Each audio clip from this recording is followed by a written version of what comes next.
Want to save time and stay consistent on Instagram? Hi everyone, welcome back to Online Help Guide.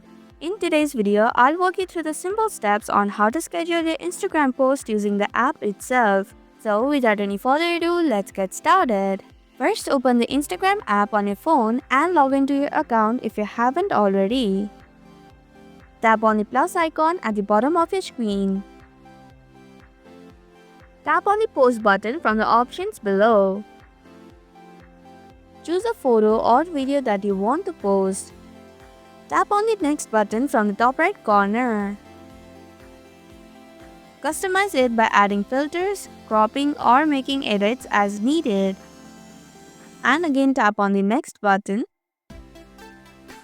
Write a caption, add hashtags and tag people or location just like you would do for a normal post. Before hitting share, scroll down and look for the more option at the bottom of your screen. Tap on it to proceed. In the more option, you'll see an option called schedule this post. Tap on it and select the date and time you'd like your post to go live.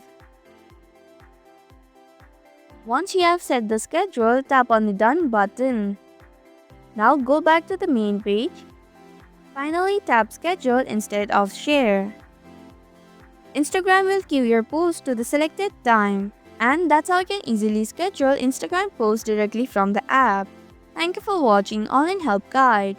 If this video helped you, don't forget to give a thumbs up and share your thoughts in the comments below. Also, don't forget to subscribe and hit the bell icon so you never miss our latest tips and tricks.